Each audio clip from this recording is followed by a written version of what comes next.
Alright, hi everyone, I am Necro. I will be reading through a Reddit post that I've yet to post regarding a massive balance patch idea slash project that I had.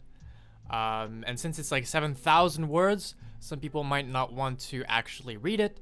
So because of that, I am going to have basically an audio format slash video format right here, where I'm going to be running it through from beginning to end. I won't be adding much because I do pretty much explain every single thing that I do.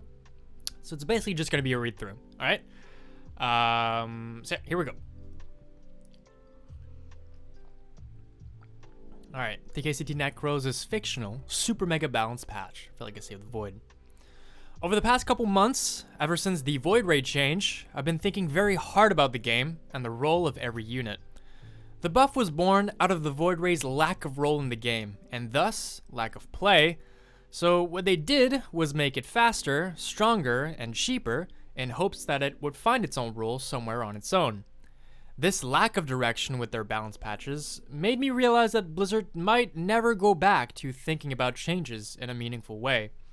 In these proposals, I will heavily concentrate and play around the roles of every unit and what their purpose is, really putting forward the you can't have your cake and eat it too style of thinking.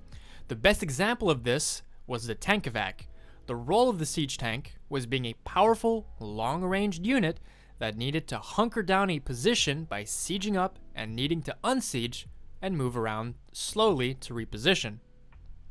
This lack of mobility and needing to switch from siege mode to tank mode is what made the unit so great because it had a clear role with clear strengths and weaknesses. When they gave the medevac the ability to pick up the tank while in siege mode and boost around and reposition them, it went against everything the tank represented as a unit and how you used it. Was it beatable? Absolutely. Was it balanced? Debatable. Was it fun to play against? Not really. Was it good game design? Absolutely not. Now that we've established that I will be tackling the role aspect of units, I will also make a lot of adjustments to units, meaning that most of them will be getting both nerfs and buffs simultaneously. I'll try to keep in mind the fun aspect of spectating StarCraft as well as the fun aspect of playing the game, meaning I'll make certain units less frustrating to play against, whilst being fun to play and to watch. And lastly, I will be making some enormous changes to Protoss to the point where I'd almost call it a rework. I've heard people say that Protoss needed a redesign since like 2012 for a variety of different reasons, which we'll get into. Protoss is an awesome race, but the race has a strange role within the confines of this RTS game. This is going to be a whole bunch there's going to be a whole bunch to talk about regarding Protoss, so I'll be keeping everything Protoss for the last section. Before we get into all the changes, I want to preface with the fact that I don't declare these changes to be the one true answer to the game, which is why I will welcome all comments that bring forth any productive conversation. If you have any of your own ideas, I will definitely read them all as well, so please share them. I know some of this will be frustrating to read since they might not be exactly what you had in mind if you could change the game. On my part though, I will try and give as much detail and explanation with the reasoning behind these changes as possible, and in turn, I expect people to do the same in the comments. If you just want to say that something is stupid or retarded and provide no reasoning or examples, you can kindly fuck off right now, and trust me, you will not be missed. Cool? Alright, let's get started. Disclaimer, the names that I give to new stuff is trash. It's terrible. Please help me with names. God bless. Terran. The Ghost. Ghost maximum health increased to 115 HP from 100 HP. Unit cost change. 125 minerals and 150 gas from 150 minerals plus 125 gas. The Ghost is a Terran spellcaster with a very large damage potential that also works as an anti-spellcaster.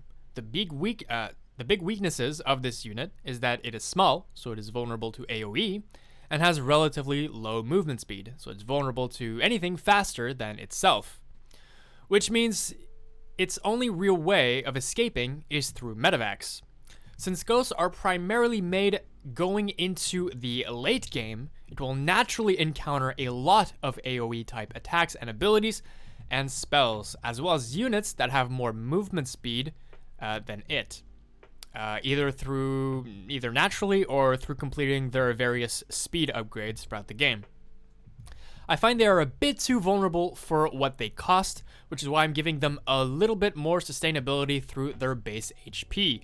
Also, Terran late game is already very mineral heavy, and Terrans often end up with a big gas bank that is difficult to spend, which is why I transferred some of the mineral cost to the gas cost. Cyclone. Build time decreased 29 seconds from 32 seconds, which FYI is the same amount of build time for a tank, siege tank. The Cyclone has a lot of interesting uses in StarCraft, being a short to long-ranged, high individual damage over time, fragile but fast-kiting unit. We see it primarily used in very small numbers in the early game for defense, or in synergy with Hellions to form the core of what would become known as Battle Mech. Apart from that, we see it very little, and for good reason. Although it does not cost very much, it can die very fast whilst being very long to rebuild, which is why early Cyclone chases are below average in strength, and why the Battle Mech composition started falling off as well. Losing or trading with Cyclones isn't bad, economically speaking, but the opponent will always remake what they need against Cyclones faster than you can actually remake the Cyclones. Without making early game Cyclones crazy or anything, I hope this small change can manifest itself over a longer game and help Cyclones become a more reliable core unit against whatever the player tries to use it against. Raven. Auto turret damage decreased 15 damage from 18 damage. Auto turret duration increased 13 seconds from 10 seconds. Mostly targeting TVT, the Raven is an extremely powerful and pivotal unit in the early to mid game, since it can deploy a free structure / unit that has more health and much more DPS than most of what Terran can build at that stage of the game with money. Therefore, I am reducing the turret's overall DPS in a straight up fight, while also making it a bit stronger in its economy harassment role. Interference Matrix effect change. Units affected by this ability have their movement speed reduced by 30%. Interference Matrix duration decreased 10 from 11 seconds.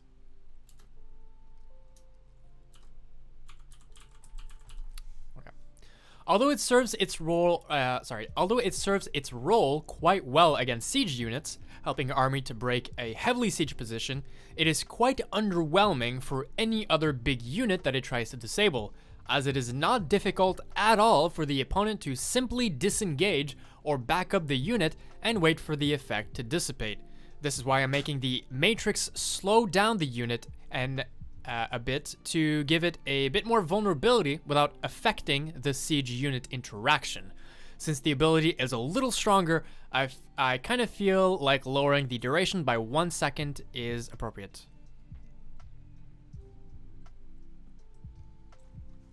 There you go. Anti-armor missile effect change deploys a missile which pursues the target unit and, upon contact, reduces the armor and shield armor of affected units by 2 for 21 seconds. Units under this effect cannot gain health or shields. Anti-armor missile, name changed to radiation missile. Radiation missile's effect now has a different animation. Units under its effect now pulsate in a scorchy red color. The role of the anti-armor missile was to make the enemy army more fragile and more vulnerable. I thought I'd change this up a little bit, just to change up the formula to give it more interaction and give it a role that no other unit has in the game, an anti-healer. After making its reduction to shields and armor less effective, the missile now prevents all forms of healing, regeneration, repair, and shield restoration for 21 seconds. There is a lot of gameplay potential to be explored with this concept, but I think it can easily be used in all matchups at almost any point in the game. Before a fight begins, maybe after a fight when the enemy is retreating, maybe with the intent to punish plays that revolve too much around army sustain and restoration. Battlecruiser. Tactical jump cooldown decreased to 60 seconds from 71 seconds. Yamato cannon cooldown decreased to 60 seconds from 71 seconds. New ability interaction. Using a battlecruiser ability now puts both abilities on cooldown. New ability interaction. Tactical jump can now be interrupted during charge up by interference matrix and abduct. New ability interaction. Interrupting a Yamato cannon or tactical jump during charge up now sets the abilities on cooldown. New ability interaction. If an enemy unit that is targeted by Yamato cannon exits the player's vision, the ability is cancelled, but does not go on cooldown. This is one of the ultimate examples of having a cake and eating it too. The battlecruiser basically has a near unescapable kill button and a near uninterruptible escape button, unless you kill the battlecruiser. This is why I am limiting the power of these abilities in the way that I did. Then, when you put those two together, an instant kill button and an instant escape button, it's just not interesting to watch, play, or play against. There's no trade-off in this interaction, which is why now the player will have to choose between a safe escape or a safe entrance, or destructive upfront power. Now that the Yamato jump combination is not possible, I think it is fair to greatly reduce the cooldowns of both of these abilities. Unit cost decreased 350 minerals plus 250 gas from 400 minerals plus 300 gas. Maximum health decreased 500 HP from 550 HP. Yamato cannon research cost decrease 100 minerals plus 100 gas from 150 minerals, 150 gas. I'm just not a fan of units that are just overly big, overly tanky, overly expensive, and powerful in an RTS. The beauty of RTS is the synergy of different units and not having just one big buff unit, which is why I'll be nerfing the health to reduce its tankiness, factor, but also reducing its cost a bit in compensation, as well as its Yamato cannon research cost. This way, the battlecruiser will act in a more similar way to the other capital ships in the game, being a core unit without relying so much on a single unit to make up your final composition. Sensor Tower. Sensor Tower now removed from the game. After thinking about it for a long time, I don't feel like the Sensor Tower is appropriate in this game as a concept, not necessarily from a balance point of view. The beauty of high-skilled players is that they are able to use the three tools of scouting actively and smartly to create a vision edge over their opponent. The three tools being spotter units, spotter buildings, and X-Factor scouting tool. For example, Zerg has spotter units like Zerglings, Changelings. The Overlord, let's just count it as the spotter building, and Creep, which can cover a large area of the map, but can be pushed back as soon as you step on Creep with detection. Protoss has spotter units, often probes or stalkers, spotter pylons, and, as the building, observers, which are also permanently cloaked, so they must be cleared with detection. Terran has spotter marines, spotter depots, and scans. A lot of scans in the late game, cumulatively. The existence of the sensor tower lets you know where enemies are at, but unlike Creep, the structure that needs to be destroyed is quite far back in a protected area. All the sensor tower really does is slow down the game and discourages attacks in that area. I believe that Terran would have much more interesting and dynamic gameplay if they simply refined their 3 primary scouting tools further. Zerg, Lurker, Adaptive Talons Research removed, Seismic Spines Research remove. Maximum health decreased 185 HP from 200 HP. Base attack range increased 10 range from 8 range. Unburrow duration changed 1.5 seconds from 0.7 seconds. Lurker Den now morphed from the Hydralisk Den. Lurker Den can research Hydralisk upgrades. Lurker Den build time decreased 45 seconds from 57 seconds. I want to make the Lurker the siege unit for Zerg. Right now, it's kind of in a weird place, but also a very strong one. The Lurker is a kind of siege unit, but with less range, although you can upgrade the range, pretty tanky for the cost, kind of slow moving and slow to siege and unsiege, but with an upgrade to negate that.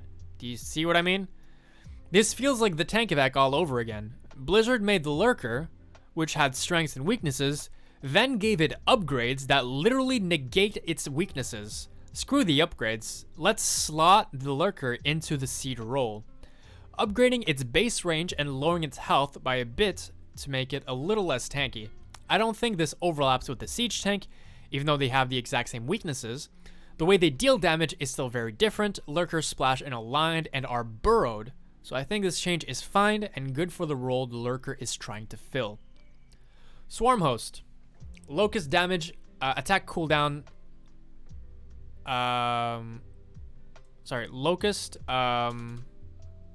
Locust attack cooldown increased 0.54, sorry, from 0.43. For reference, the DPS is now 18.5 from 23.25.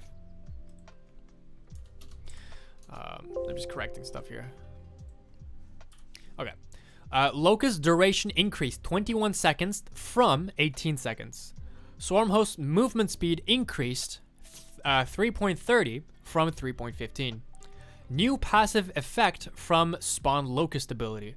While Spawn Locust is on cooldown, the Swarm Host's movement speed is reduced by 20%. The Swarm Host is a difficult unit to balance since it shifts from having free units to being dead supply. I think the cheapness of the unit, 100 minerals plus 75 gas, justifies its swing from cost efficient to useless. I do believe the burst of damage of Locust can be too easily game ending in some situations, being able to snipe main bases or key buildings in a matter of seconds, since Swarm Hosts ignore terrain.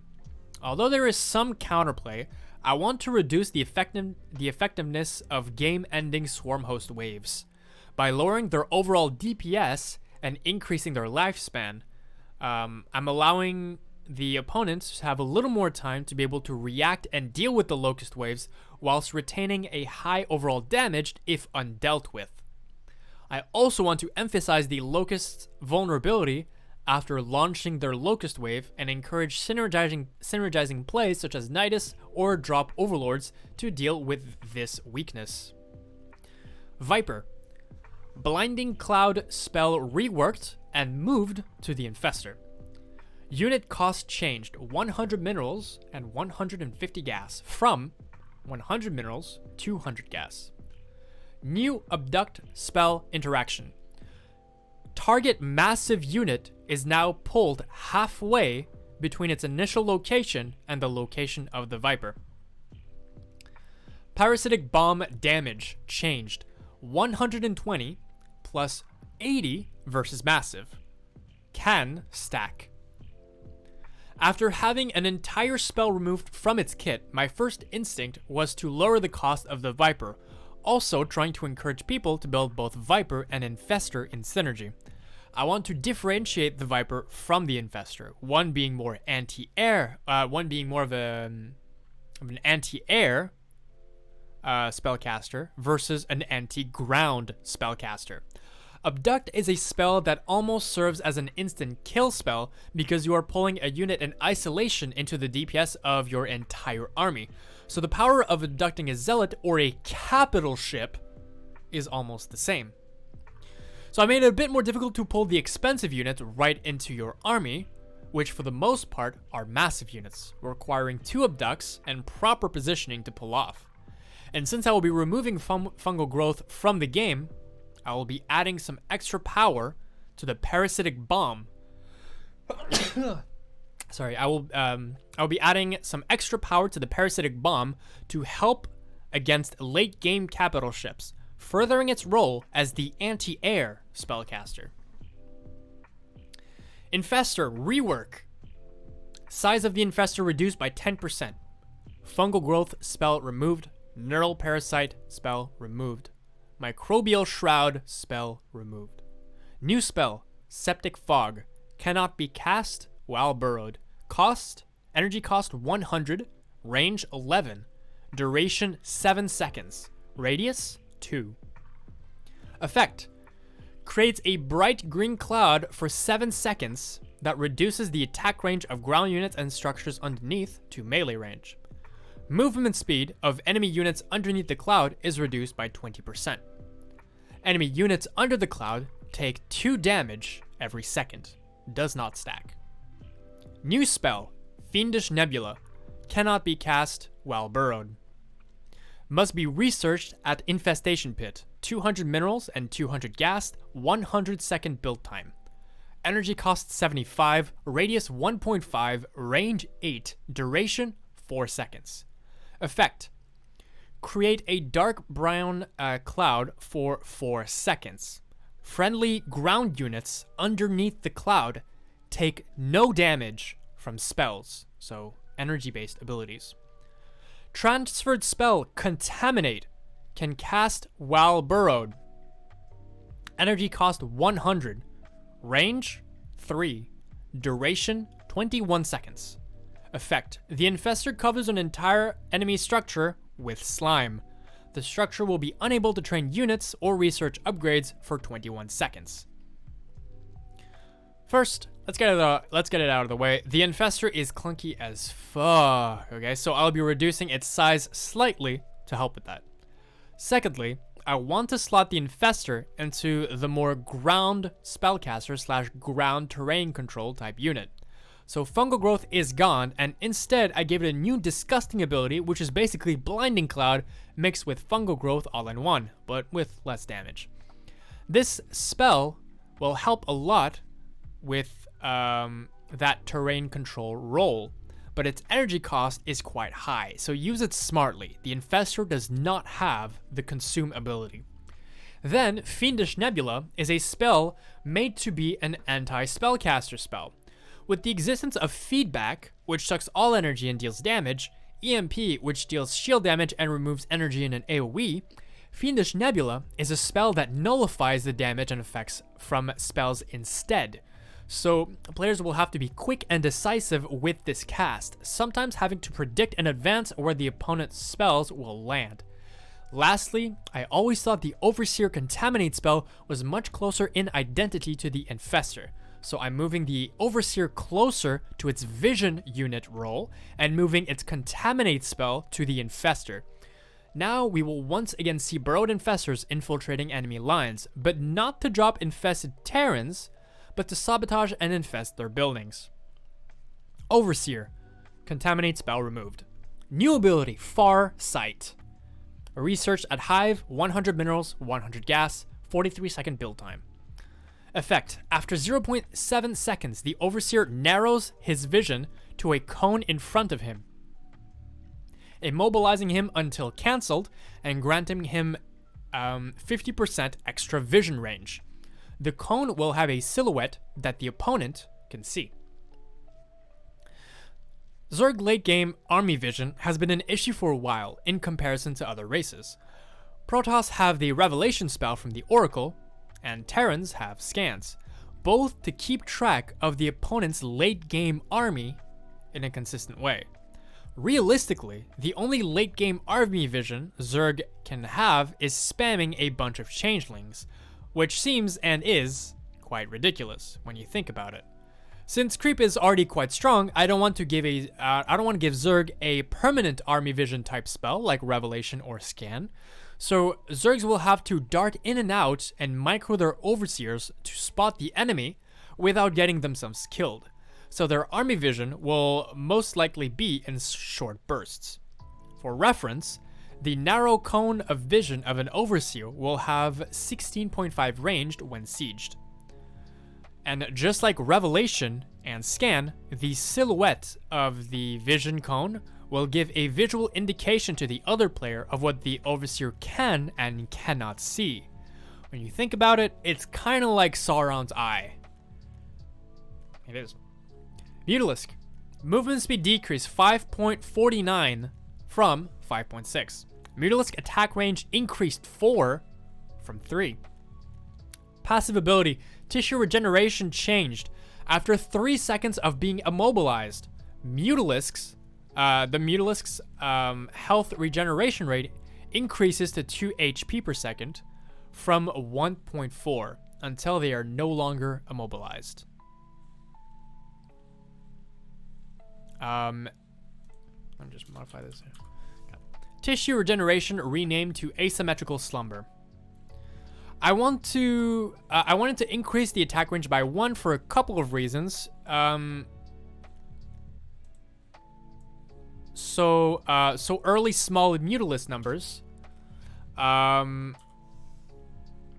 could pick off key units a little easier with proper micro, but mostly to reduce the hard counter of the Phoenix on the Mutalisk early on.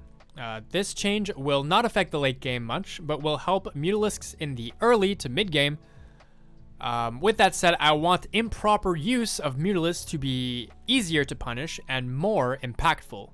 Previously, Mutalisk could very easily dart in and out and keep putting pressure, all while regenerating very quickly. In my opinion, small or large clumps of mutas should not be able to continue to be as oppressive after being caught or punished, since they can still fly around and find picks all while rapidly healing. With the slight movement speed nerf, Mutalisk will have to be more careful and will have to immobilize in a safe area to quickly heal their flock, giving the opponent an opportunity for offense after damaging them. For high-level players, they will most likely continue to run around, more like fly around, I should modify that. Fly around with their Mutalisk flock, but shift out the damaged ones to heal before re-adding them to their control group.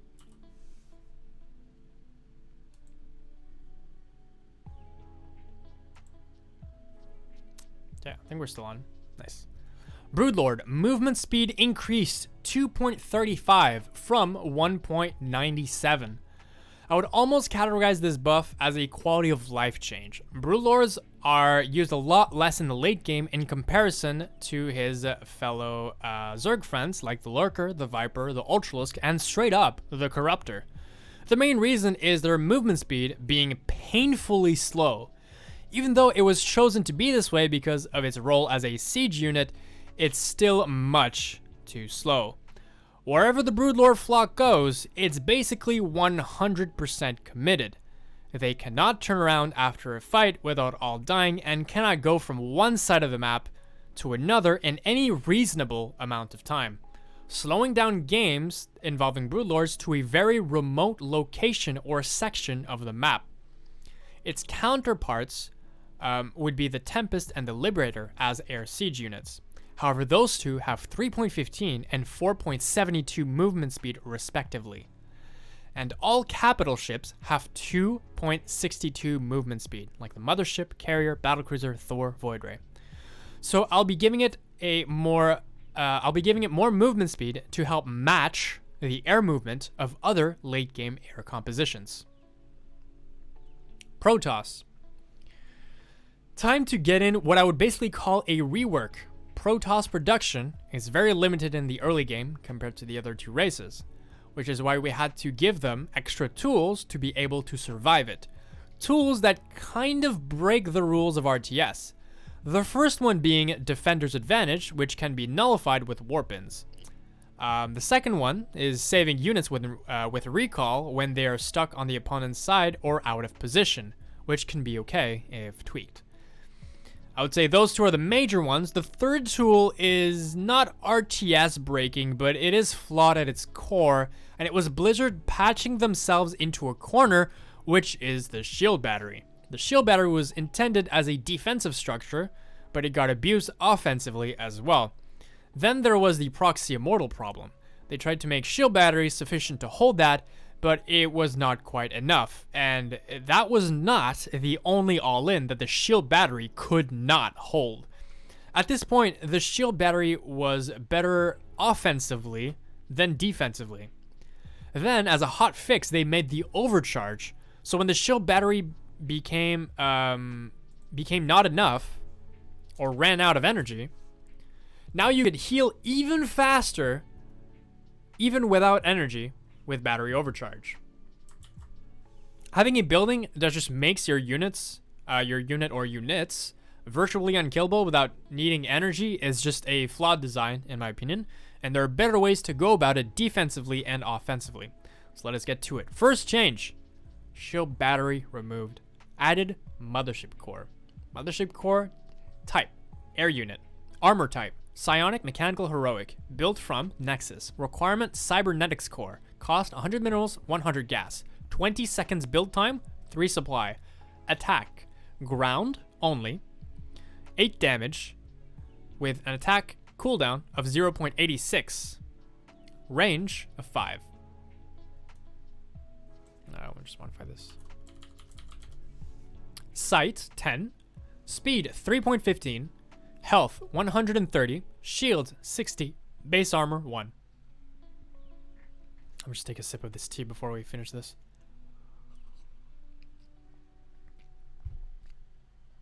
So before y'all take out your pitchforks, hear me out. I do think the Mothership Core was a brilliant idea of a unit. It's just that its spells were terrible. When looking at the other two races, they have a dynamic early game spellcaster that helps them with both macro and defense. Terran, with the Orbital Command, scans for detection and scouting, mules for economy, an extra supply drop for when supply depots in a wall might be destroyed from an attack, or just bad macro, lol. For Zerg, they have the Queen, helping with macro through Larva Inject, Creep Spread for vision and turret control, and Transfusion for defense. When you look at the Protoss, they have Chrono Boost on the Nexus for the economy and production and macro, and Sentries, although Sentries aren't a core essential unit that you can reliably rush at the start of every game, like the Queen and the Orbital Command, since they take up production time from the Gateway and there are 3 other more robust Gateway units to choose from early on. So I'll keep the Sentry's ability in mind, but I would love to get the Mothership Core back in action and give it some flexible spells that would help the early to mid game. Plus, having Protoss revolve around the idea of the Mothership is awesome, lore-wise, in my opinion. New passive ability, Chrono Link. Effect, when a Nexus uses Chrono Boost. By the way, a Chrono Link affects global, so it doesn't matter whether Mothership Core is. Effect, when a Nexus uses Chrono Boost, it immediately grants +5 energy to the Mothership Core. New spell, Kadarin Ascension. Cost 50 energy. Cast range 10, duration 12 seconds. Effects and interactions. Target one friendly pylon. The pylon ascends and becomes translucent with a gold color and a gold power field. The ascension color is customizable, but cannot be blue or green.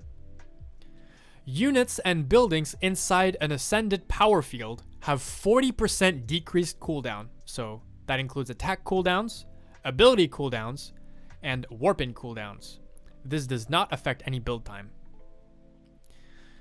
Instantly triggers plasma shield regeneration of friendly units inside the power field, which persists even when taking damage.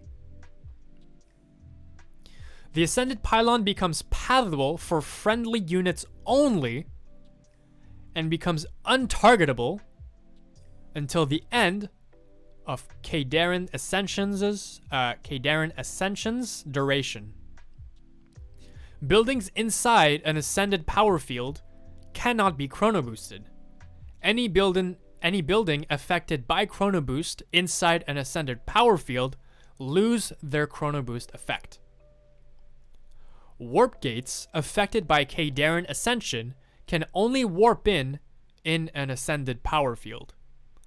When using the select warp gates hotkey, the regular warp gates take priority, so you need to cycle to the next subgroup to have ascended warp gates selected. Ascended warp gates will be differentiated on the command card with a gold icon. I've heard quite a few pro gamers over the years talk about gateway units, how gateway units need to be stronger early on, but buffing their stats would straight up break the game. Stalker damage change in patch 4.00 was kind of proof of that. Then Blizzard thought, well, what if we give them have more sustain with shield batteries? Which I explain why that was kind of bad. But I believe with Kadarin Ascension, you can make all your units stronger, but stronger on the defensive. Now, with that said, I think there's a lot of creative ways to utilize this new spell, which I can leave up to your imagination. You just have to understand. Real quick, this isn't in the script, but I think adding new rules to Protoss Warpin is the way to go. When they added the rule of the gateway with slow and fast Warpins, I think that was definitely a step in the right direction, and we need to continue adding rules. If you think this is too complicated, I know you're kind of slow, but there's a lot of games with much more complicated rules than this. So you can just go back and listen to it again. It's fairly straightforward. You might need to listen to it 2-3 times, because I had to think about it a long time just to make sure it wasn't breaking anything, and it was useful in its role that it was trying to do. Okay. Next spell. New spell, Isolation Recall. Cost 25 energy, cast range 30, duration 2 seconds. Effect, target 1 friendly Protoss unit. After 2 seconds, that unit is teleported to the Mothership Core's location. Ability, transform into Mothership.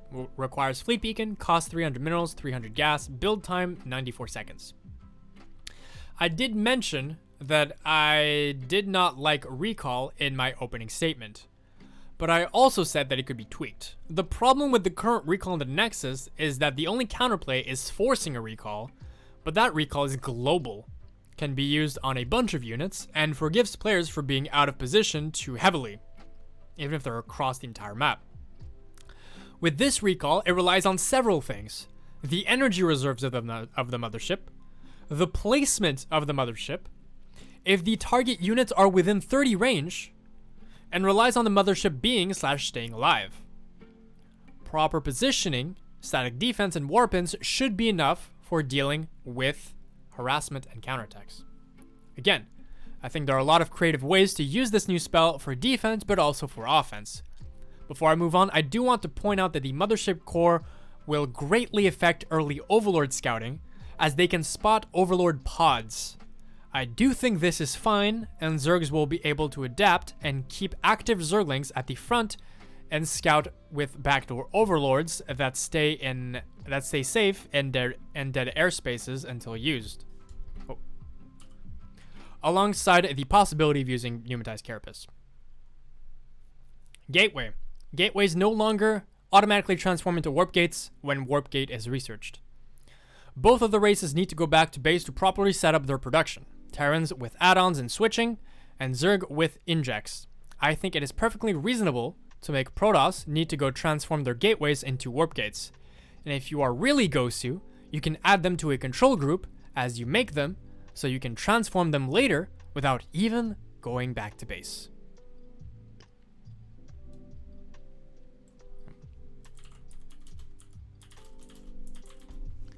Twilight Council. Charge cost increased 150 minerals plus 150 gas from 100 minerals plus 100 gas. So the Zealot is arguably arguably one of the most powerful units in the entire game for its cost. And one of the reasons it's so powerful is the charge upgrade. It used to be 200 minerals plus 200 gas back in the day, which meant nobody really took the time to research it. But now that we know and understand its potential, I think going for a middle ground cost of 150, just like Stalker Blink, is reasonable. Sentry, maximum shields increased 45 from 40. Maximum health increased 45 from 40. I find the Sentry to be an overly fragile unit. Although it has amazing utility with all its spells, they are pretty much dead weight in the fight itself since their DPS is negligible. I think the least they could get is a little bit more sustain early on, considering the new state of early game Protoss. Dark Templar. Movement speed decreased 2.60 from 3.94. Attack cooldown increased to 1.8 from 1.21. New passive ability, Hunter's Prowl effect. When this unit has an enemy unit or structure within vision as an attack target, it gains 100% movement speed and gets 50% attack cooldown reduction. Shadow Stride cast range decreased to 4 from 8. You can now see the Shadow Stride range radius when the ability is selected. Upgrade scaling changed, +2 per weapon upgrade from +5. There have been tales of the Invisible Men required no skill and instantly winning you games, so I'd like to change that. I want to add skill to DTs, and it all revolves around the new passive. A player will be rewarded for shift target firing workers to kill mineral lines faster and targeting various buildings and units to maneuver quickly into an enemy base, but also to escape it. DT flanks could also be a possibility as well. Players who do not utilize Hunter's Prowl properly will likely lose their DTs very easily since they're quite slow and their damage potential without microing is much slower. It's much lower, I think. Making the DT much less game-ending when used improperly or left alone, and scarier when microed well. The silhouette of the cast range of Shadow Stride is now visible since the distance is short. It could be very frustrating to try and blink over something, but ending up missing because you blinked too early or are used to the blink distance of the stalkers. I didn't add this yet, but I'm just going to add it now. I forgot to explain why I reduced the blink range. I think the blink range for the DT is not to dive on stuff. I think the Hunter's Prowl does that perfectly well. I think the use of the Shadow Stride is to be able to overcome terrain or terrain blocking. So you can still use Shadow Stride to hop over depot walls, to hop over pylons, to hop over gateways, potentially, and to hop from low ground to high ground as well.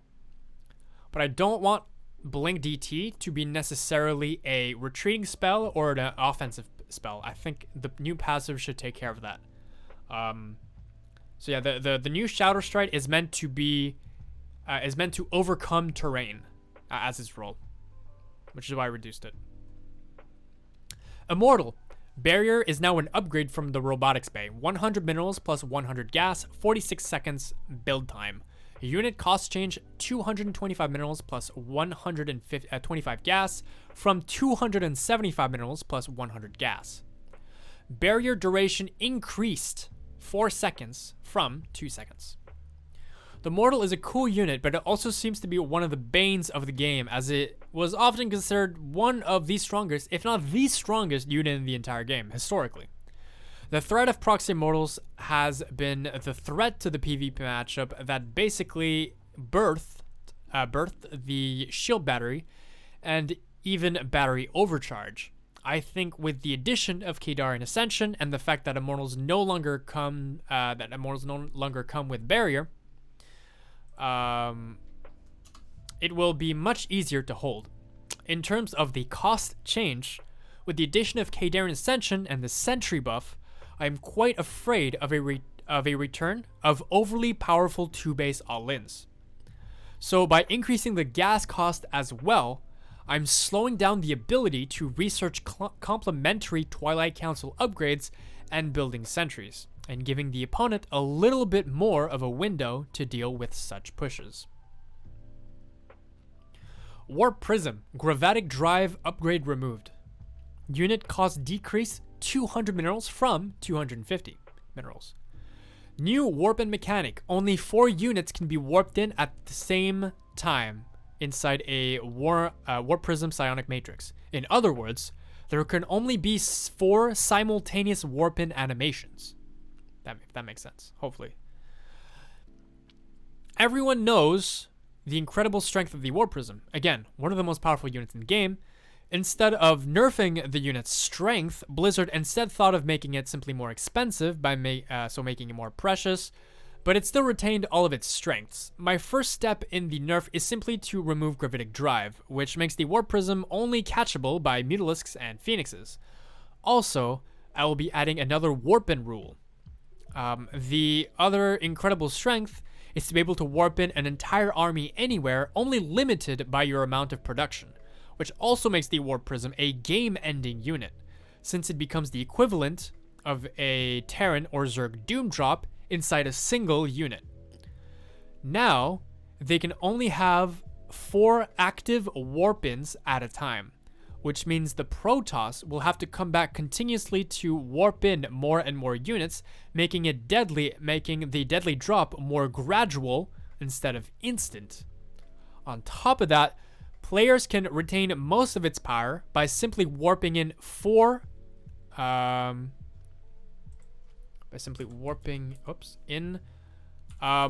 units beforehand, loading them up, going in and warping in 4 more. So you can still have a 8 Zealot drop at once, and retaining the Archon drop strategy, while negating the ability to warp in 20 plus supply instantly at once later on in the game. With these nerfs though, I believe making the Warp Prism more expendable at 200 minerals is appropriate. Disruptor. Purification Nova ability changed. Purification Nova can no longer be controlled to change its direction. It can now only be launched in a straight line. When the ability is selected, it shows the silhouette of the ability's full range, direction, and radius before casting it. Purification Nova can path through structures. Purification Nova can now be manually detonated by selecting either the Nova or the Disruptor that shot the Nova and pressing the detonation command. Normally the same hotkey that is used to launch the Nova, but it can be set to a different hotkey like the burrow-unburrow dynamic. If it is not manually if it is not manually detonated, it would automatically detonate after the full duration of the Purification Nova. Purification Nova movement speed decreased 4.72 from 5.95. Purification Nova cooldown decreased 16 seconds from 21.4 seconds. Purification Nova duration increased 2.65 seconds from 2.1 seconds. Purification Nova damage reduced 100 plus 10 versus shields from 145 plus 55 versus shields. New upgrade, Purifier Core level 1 through 3. Level 2 requires level 1 to be researched, level 3 requires level 2 to be researched. Researched at Robotics Bay. Cost 100, 100, 125, 125, and 150 minerals, 150 gas, respectively for each level. Duration 120 flat across all upgrades. Each level grants the following effect. Increases Purification Nova damage by 10 plus 10 versus shields. So damage overview is right here. So it's a 100, 110, 120, 130 plus 10, 20, 30, 40 versus shields. Ignores armor. Key unit interactions I wanted to note. Oh, sorry, I gotta restart music. Hold on.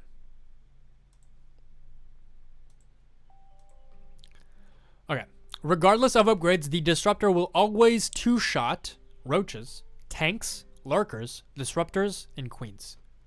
At +1 Purifier Core, it one-shots Dark Templar and Stimmed Marauders. At +2 Purifier Core, it one-shots Zealots, Adepts, Ghosts, Cyclones, and Ravagers. At +2 Purifier Core, it two-shots Immortals without barrier. At +3 Purifier Core, it one-shots Stalkers and Marauders.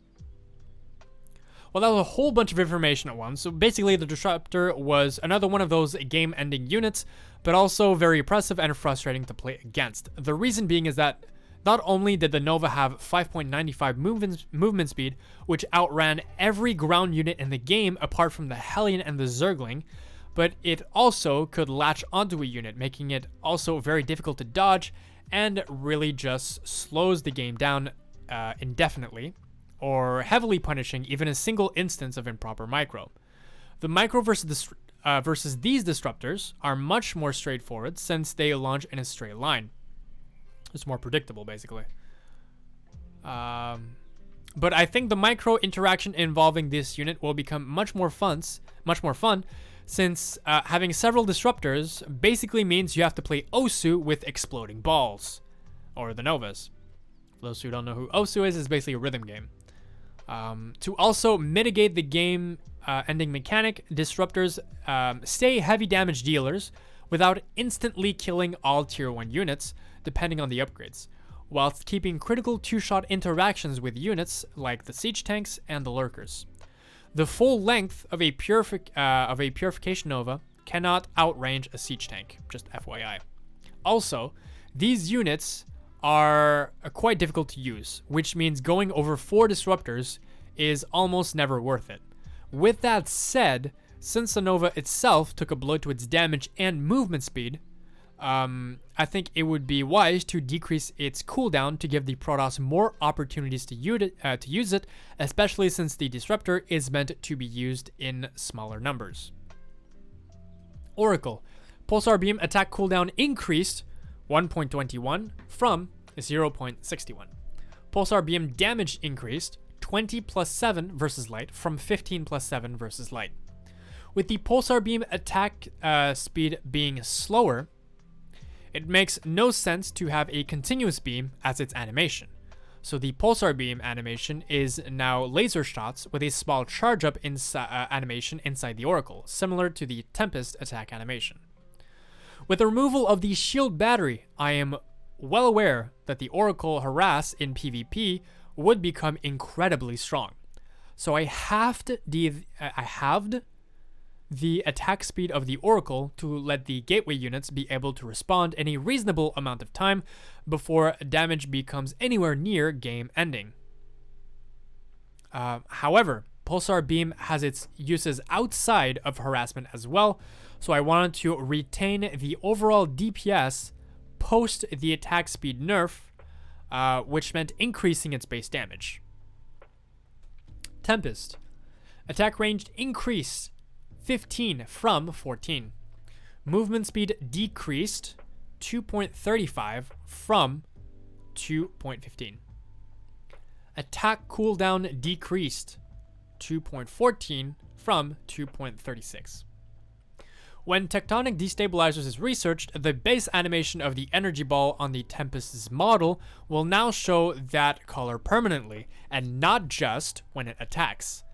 The upgraded color of Resonance Coil will now be customizable out of game. Cannot be blue, obviously. Almost done. I wanted to slot the Tempest further into its air siege role, which meant increasing its range slightly and decreasing the attack cooldown to really be able to put more proper pressure on the opponent, as the overall DPS of the Tempest was basically laughable. With those big buffs, however, I am slowing down the unit dramatically, once again to be more like a siege unit and being punishable in a similar way. Also, the fact that the energy ball is blue when it shoots, but it instantly becomes orange is really dumb. Lamau had to fix that. Void Ray. I've been waiting for this. It started with Void Ray, it ends with a Void Ray. Flux Veins research removed. Unit cost increased. 250 minerals plus 150 gas from 200 minerals plus 150 gas. Build time increased 45 from 37. Movement speed decreased 2.72 from 3.85. Maximum health increased 200 from 150. Maximum shields increased 125 from 100. Base armor increased 1 from 0. Void Ray no longer deals bonus damage. Attack cooldown increased 0.5 from 0.36. Prismatic alignment is now a passive ability. The effect is every 1.5 seconds that the Void Ray stays in attack animation, it gains plus 5 flat damage to his base attack, stacking up to 5 times. After 4 seconds of not attacking anything, the passive bonus damage drops down to 0 stacks. The first Void Ray had an awesome role that was never really strengthened or explored enough, which was a unit that becomes progressively stronger the longer the fight goes on. A lot of the time, the answer to super late game tier 3 army compositions is other tier 3 units or spellcasters. However, the Void Ray could be that tier 2 unit that specializes in taking down those tier 3 units. So I will try and slot them in that role. To be able to get strong over a long fight, they need to have a lot more sustainability. So I buff the overall health and shields, as well as giving them 1 base armor. Although they can have strength in their sustain in the early game as well, units will be able to outrun it and try to reset its passive. However, if they are already in your base, you better deal with them quickly. Epilogue. The unpatchable ones. There are 3 units I wish I could change or patch, but I just can't figure. Sorry, I'm gonna restart. Epilogue. The unpatchable ones. There are 3 units I wish I could change or patch, but I just can't figure out how. The Reaper, the Adept, and the Thor. Reason being that the first 2 have such a narrow role in the course of a game, mostly being used for their initial mobility and scouting potential, as well as certain all-ins or very specific timings, and then are completely thrown out to the side for the rest of the game. Most other tier 1 units have their place and role through the course of the game except these 2, and I really, really wish they did, but I can't figure out how. A quick thought was to give an upgrade to the KD8 charge to make KD8 charges have 8 range to be able to disrupt big clumps of army later, but that would just be incredibly frustrating to play against, quite simply. Then there's the Thor, which is just incredibly boring. It's big, it's tough, it shoots hard on the ground, it shoots hard in the air, it's boring. I really don't know what to do with it, but it's fine balance-wise, I guess. My favorite unit designs. Lastly, I want to take the time to name my favorite units in the game design-wise. I love the Ravager, the Cyclone, the High Templar, and the Siege Tank. I can't quite put my finger on it, but there's something about those units in their abilities, in their look, their animations, and their interaction with the game that makes them very unique. Or iconic in a way. Anyway, if you read this all the way through, props to you. Of course, I'm here. I read it all for you. This was 100% a passion project, and I know that this will never ever happen. But I just love StarCraft 2, and I love thinking about it. So, cheers. Stuff to think about. All right, have a good one, guys. Please, if you're watching this on Reddit, from Reddit or whatever, you can do this. Post comments in the Reddit post. If you're watching this on YouTube, feel free. Drop me some big ass paragraphs with your ideas, things you are against, things you are for, and things you have thought up on your own that you would like to see And if you can also explain the reasons why you did those, that'd be awesome. All right, yeah. Cheers, everyone. Thank you very much for listening. This will be an hour long in 5, 4, 3, 2. See ya.